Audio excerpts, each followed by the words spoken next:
Hello, my name's Julia and welcome to the Backyard Art School. So we've just finished our Easter School Holiday workshops and I have a week where I prepare the studio for our Term 2 classes, which is our printmaking class. And the focus for those classes will be the environment and animals that live in the environment. We also focus on threatened species.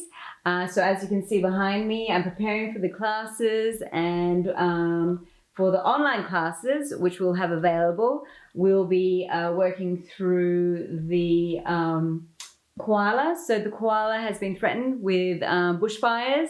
There was major bushfires that happened a couple of years ago, which wiped out a lot of the koalas in the local areas.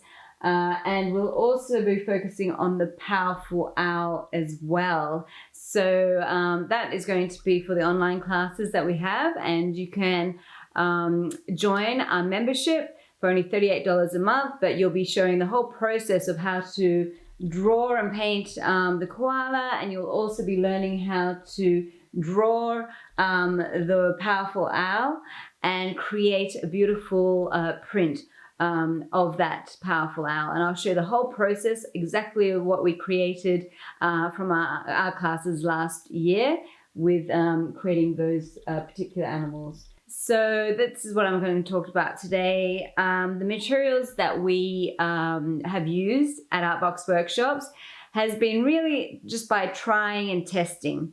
So when we started out, the materials that we started up with, you know, it will change depending on how cost effective the materials are. The quality of the materials is super important. And also over the years, I've also learned by buying in bulk, that is going to be a really essential part of being able to run a sustainable studio. So with this video, I'm just planning to just show a few of the materials that I'll be using for our printmaking classes. And also because I'm going through all the materials, I also do a stock take, and then I also order in bulk those materials that I'll need to replenish. Thankfully for art materials, they don't go off. So I am able to buy in bulk, but the unfortunate thing about running an art school is you do need to have storage.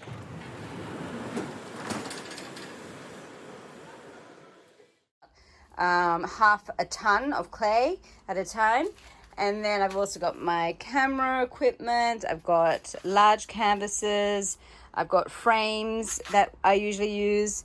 I've also got all these are frames. So frames and canvases, I think, are the most space. They take up most of the space. So I really need to be very mindful of how much I get each time I stock in so that it doesn't overstock. I have frames. I've also got prototypes of sculptures that I do throughout the year. And at the bottom is all of the prototype works that I've created over the last 10 years. So I've got hundreds and hundreds of different artworks. So that's just a little bird's eye view of what it looks like. And then out here we've got just paper, pencils, glue, all these sort of things, which I just keep in boxes and so forth. So I'm just going to go through the materials that we use throughout the whole term, and I'll talk about what I order for printmaking and also the reasons why I choose different materials and so forth, and why and what materials I buy in bulk.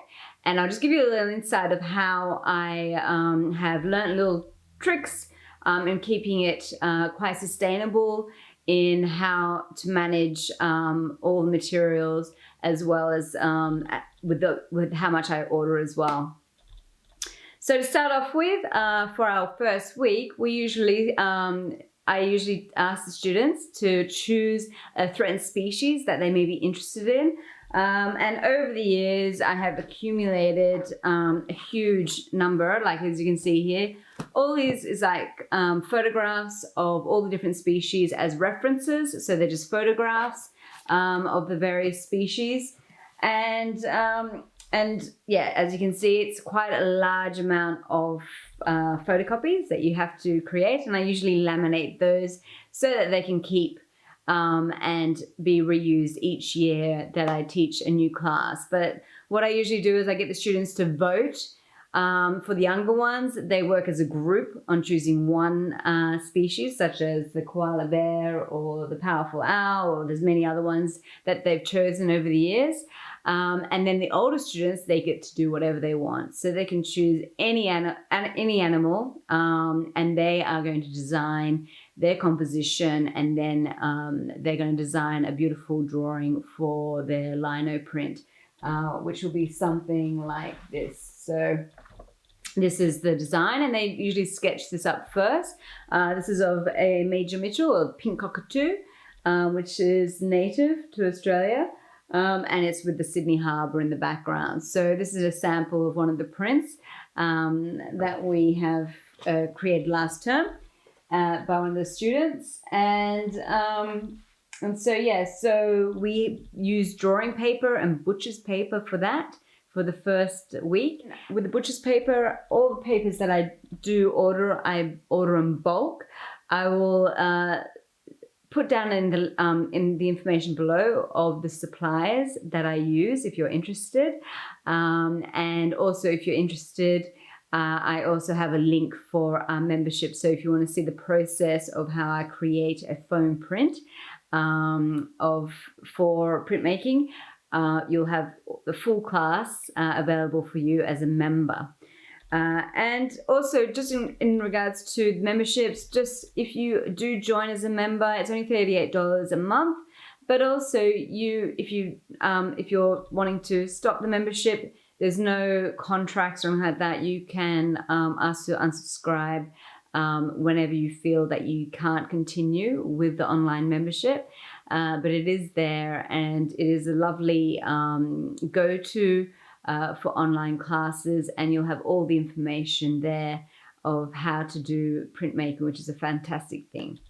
Another thing that for our younger students, I usually work in two different printing methods. So for the younger students, I use foam print. So it's like the foam board, which I buy in bulk. So this is a bulk of 10 sheets of A3.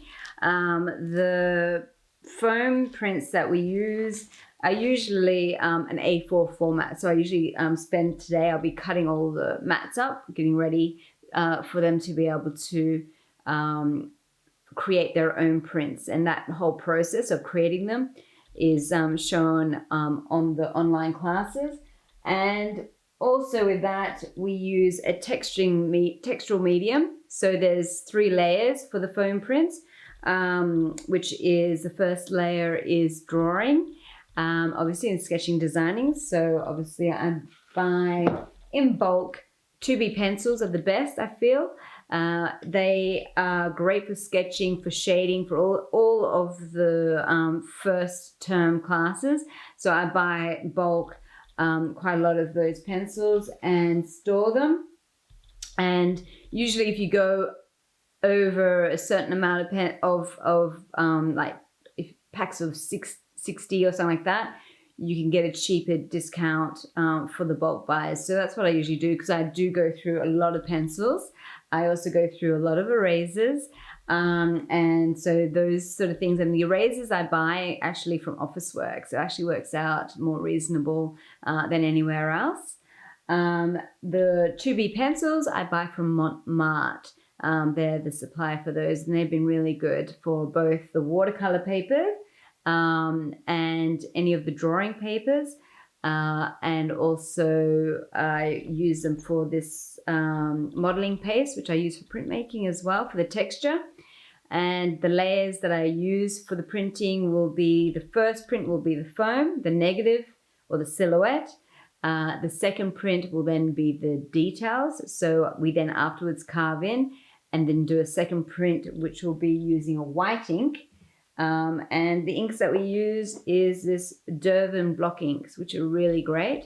And they're from a different supplier. So Montmartre don't really supply the printing inks, but a different supplier, which I'll include in the link below, in the comments below, which will be the Durban ink. And I'll also just show you a link of where to get those inks from. And also, again, it's best to buy in bulk from those people.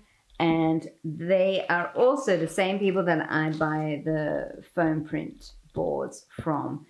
And I also buy the lino, I can't really, because it's so big, but I have lino just here, and the boards are really quite large, which I then cut up and cut to size of the prints that we create. So as you can see, we have these lovely prints as well, which is manageable for the younger students. High school students, they go for the larger size, and you'll find that this is quite big. It is, and for an 8-week term, it will literally be it will take them that long to be able to carve it. And I actually had a couple of students who were sick for a couple of days, and they weren't able to finish their lino cuttings. So now I have just reduced the size of the prints down to this size, which is really easy to frame at the end.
And the lino that I use is a thick lino, which is a great mat to cut into rather than using the clay ones. I find the clay ones are way too hard and not that great as far as, the ease of cutting through.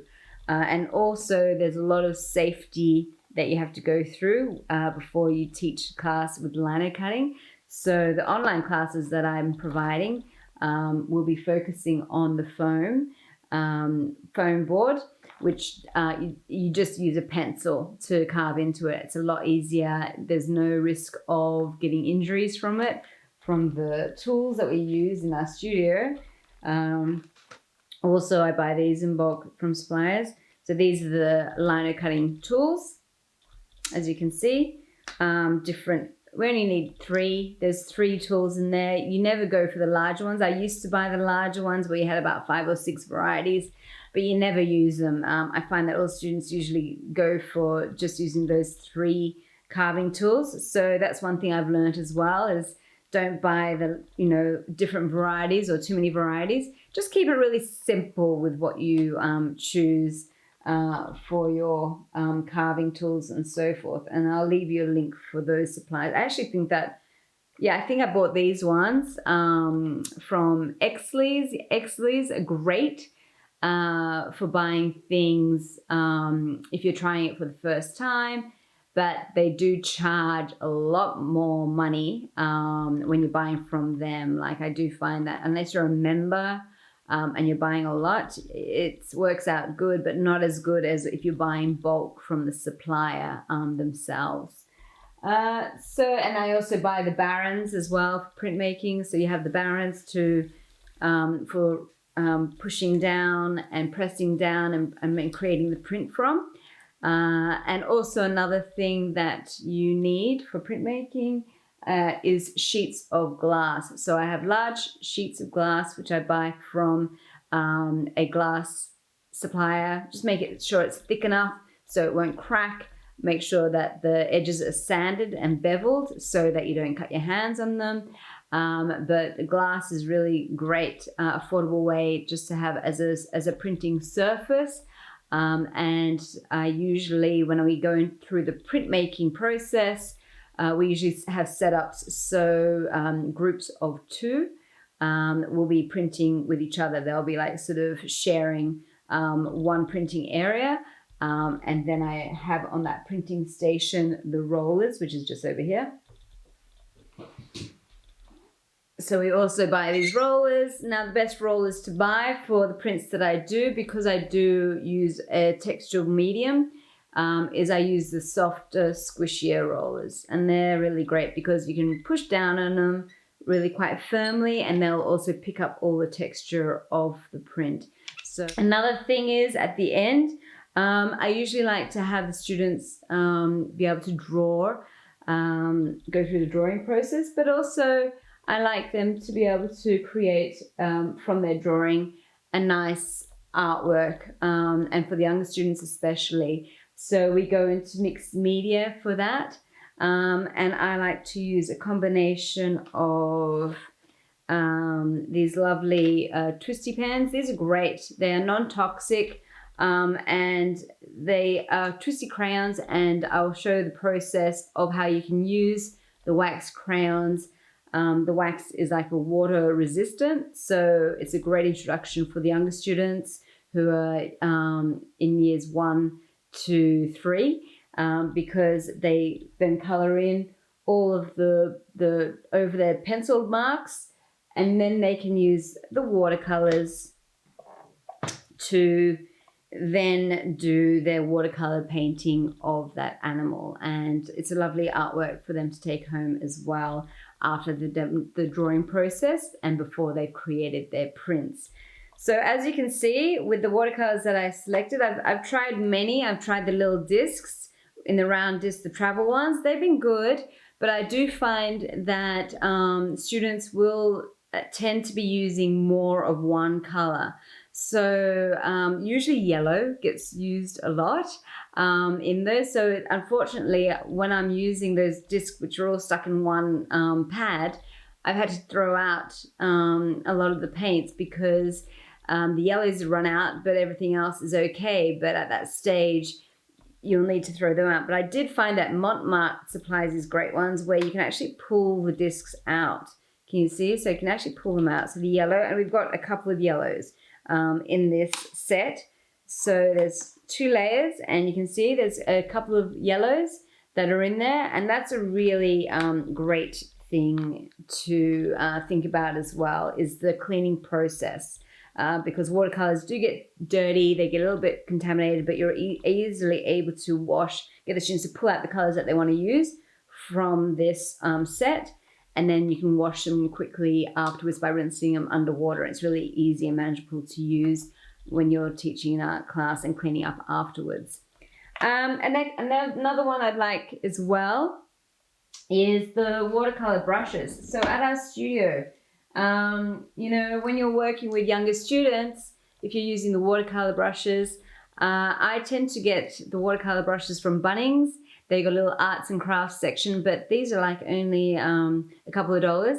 Depending on the sizes, it's like $2 to $4 per brush, which is far more cheaper to buy than the watercolors brushes that you buy at art stores or even the suppliers. You can buy them from the suppliers at a reasonable rate, but what they tend to do is you have a pack of like 5, and you may only want to use 2 from that pack. So I actually find it much more viable to buy these ones from Bunnings. And they are also, you know, because they're inexpensive, you do find the younger students, they'll tend to get into the habit of being quite rough with them. So they will last about a year, and then I'll have to replace them because they then get really kind of destroyed and rugged looking like that. But sometimes I actually keep those rugged brushes because that's really lovely for dry brushing when you're using the acrylic paints.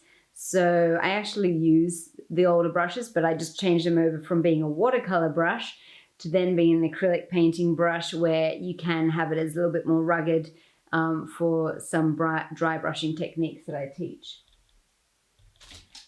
Also, hog hair brushes are awesome. You know, when you buy these ones, they are well worth the investment. I actually forgotten where I've gotten these ones from. We've had them for so many years. I also really look after my brushes. So whenever you wash your brush, hog hair is great. It gives a really nice firm base. So when we are doing the, for our younger students, they create their prints, but they also then do a larger artwork where they'll paint a massive background. So this is one that we did last year for as a design. And this was a large scale, like a really large artwork, which was entered into the Threatened Species Art Competition. So they're using acrylic paints to paint that, and then they collage their individual koala prints onto this background. And with that, we use large hog hair brushes. And as I said, these are really, really old. They've been used, I think, for over 10 years, but I definitely would suggest to invest in these brushes for the hog hair ones because they're a lovely, strong, firm brush. The hairs don't fall out. And unfortunately, I can't remember the supplies, but, you know, just look at the qualities. There is various qualities. I would go for the more expensive brush. They last forever. You don't need to replace them. And as long as you wash them after each class of using them with a little bit of washing up soap and water and really getting rid of the paint, they will last forever. And yeah, so they're really great to invest in properly. And I usually get like a medium-sized one, and then the larger ones, you know, if they're doing a large background that they can paint. I've also got these big ones as well. So that's another size, which is really great just to get really big background areas. So the acrylic paints that we use, I buy them in bulk. So what I've found over the years is I've used a few different brands, and I've actually found that Global, which is a fantastic brand. I actually discovered this through a studio where I used to teach in Earlwood. So I was teaching both in Neutral Bay, but I also was teaching at a studio in Earlwood. It was an art gallery. And the gentleman there, he was painting portraits of children.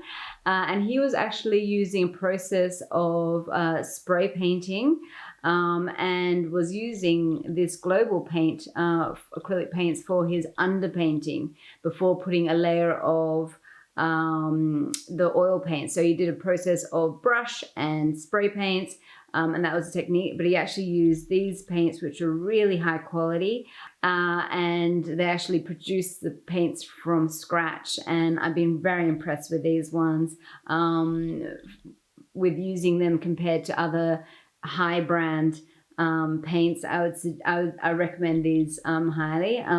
One of the things I've realized over the years as well is you can have a brand name, but when you actually compare some of those brands with other more cost-effective brands such as Global, you'll find that there has been a large amount of money spent on advertising, promoting. So that's why they've become more popular, and that's why they charge a lot more money.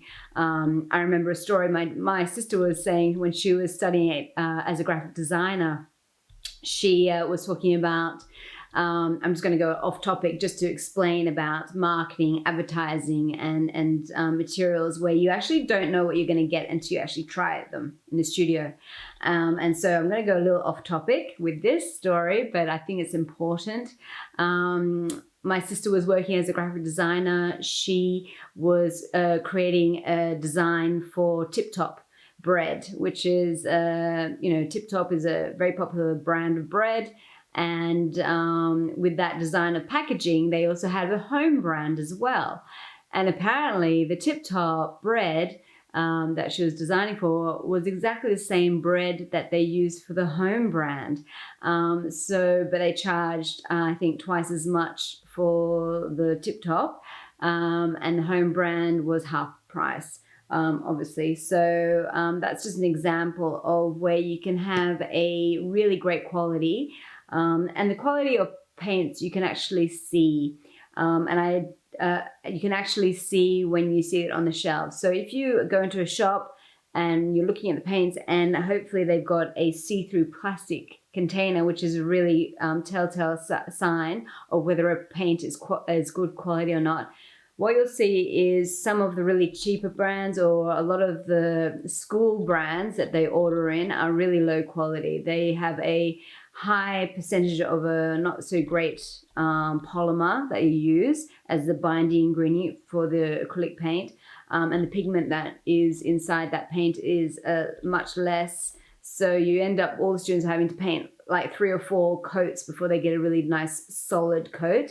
These paints are with a high quantity of pigment with the polymer, which is a high quality polymer. And the way that you can tell this is when you're looking at the bottle. If you've got a clear bottle, you'll see the polymer. If it's low quality, you'll see a layer of clear sort of plastic polymer which has separated from the pigment. And I found that with these paints, I have never seen that separation ever occur. So the consistency of it is the perfect amount for having a quality paint. And these paints are also amazing because when you water them down, they're a thickened pastels, so you can get a really nice solid coat, not having to do too many coats to get the coverage that you need, but also you can water them down. And sometimes with those cheaper student paints that you get at schools, I tried using them once when I think I was teaching at I was running a workshop at one of the local schools, and I used their paints, which was a mistake because when I was trying to water it down for some of the background that I wanted to do, which was like more creating a watercolor effect, they didn't water down. They got all chunky and clunky, and because the polymer plastic was, sort of holding together, and it was at such a high rate, it was like this gluey stuff, and it just didn't work. So from now on, I usually bring my own materials into art schools if they're asking me to facilitate art classes for them. But yeah, Global, highly recommend. I've been using them all the time. I've seen their warehouse where they create the paints. I might actually go there and see if I can do a video to do a little tour, because I'm really, these are sort of very expensive. They're not expensive. I think they are worthwhile the price. But how you reduce the cost of the expense is that you buy it from the manufacturer. But with buying from the manufacturer, you need to buy in bulk. So you need to be spending over a certain amount to be able to then get them at a discounted rate. But again, it's not food products that we are storing. It is paints, and these paints store really well. They will last in storage for many years. I have had no issues with them. Another thing is I always keep this bottle, this size, for my studio. They also have a very small opening, which I really love. That also helps with reducing waste in the studio. So you'll find that some studios, they'll have like pumps and so forth where you're pumping out these large amounts. And I also find the pump adapters not great. I've used them, but they usually, once you're using acrylic paints is a type of plastic basically. Once it starts to dry, those little pumps, they break, they fall to bits. You have to keep on replacing them. I just find at the end of the day, it's much better just to have a nice small nozzle like Global does, they've created, and then you squeeze out just a smaller amount. And I reuse these bottles, but then what I do is I buy a discounted bulk size like this, and I will squeeze the paint out into the smaller or these size bottles when I'm using them in the class. So I just buy these ones. It seems to be these bottles have a much thinner plastic as well. They got a larger opening. So when I do refill, what I do is I just nail a hole in the top of this, and then I just squeeze them straight out into these bottles to refill. It's just a lot more easier to manage to pour out from these ones because you've got the smaller opening in the lid, Yeah. If you're to use it from just these ones, you've got this big opening, you usually squeeze out too much, and then there's waste. And you don't want to be wasting paints. You don't want to be putting the paints into the environment. I'm really mindful of that as well. So in my studio, what I usually do is I will have a painting tray, which will be, this is a really great recommendation of, you'll have a painting tray. So I pick up a little Tupperware box like this from Woolworths or wherever. I have enough for each student to have one each. And then when I'm preparing their paint palettes, they have a sheet underneath, which is of paper towels. So the paper towels that I buy, like this from Aldi, you can buy them in big bulks, sizes like that. And I reuse the paper towels. So all you need to do is you spray onto the paper towel underneath, like that. And then on top of that, I have baking paper. So I put a layer of baking paper on top of the paper towel, which has been dampened, and that will keep your acrylic paints wet for a whole week, you know, in between classes if necessary. People are mixing their palettes. I also do have these sort of mixing trays as well, which are open. And these trays are for color mixing. So you'll be predominantly having all your tints squeezed out in this palette, which you'll have the lid on. You need to keep these palettes nice and clean. So each time that you're pulling more paint out for your mixing palette, you make sure that you're always washing your brush, wiping off the excess moisture, and then you then transfer it over to your mixing palette. The mixing palette, I usually have white paint squeezed out on that. And then you're adding the tints to do all the different mixes for the colors that you want to create. So that's a tip for saving paint. Also, if you have a nice clean tinting palette, what happens is you can save that for the next class. You can then transfer it to make new palettes, but you're not wasting the paint. And it's really important as well that you have the baking paper, so whatever is left on the baking paper, you then can fold up and then throw it in the bin, rather than washing a palette out. Like you have all these like sort of artist palettes with little openings and stuff. They don't work, and you're washing a lot of plastic down into the water, which I don't think is great for the environment, and you need to reduce that. So it's much better to have just whatever's left of your palette, which is really not that much. I don't waste much of the paint at all. I fold it up and I just put it in the bin, and it's usually minimal, the amount of paint that I throw out, because I'm really mindful of the environment and what is being tossed into it. And also with painting as well, things like water containers, I usually just use old vitamin tablet jars, plastic jars as water containers. They're plastic. They don't break. I used to use glass jars, but I just find they're very if you accidentally drop them in the sink, you need to keep it as plastic. But I reuse vitamin jars like that. And then they can be used as your watercolor water containers or your acrylic paint water containers. So they're really great to use, and so I just get each student one of those as well. And I think that is it as far as all of the materials that I'm using for our term 2 art classes. I will go through more different art materials and how to buy it sustainably. So we've got term 2, we've got also sculpture. So I'll be going into the sculpture side of things. So please do subscribe to this channel. You're going to get a lot of information, little helpful tips and hints. And if you want to know anything more about anything, just write in the comments. But as I said, these suppliers will change, and the changes happen.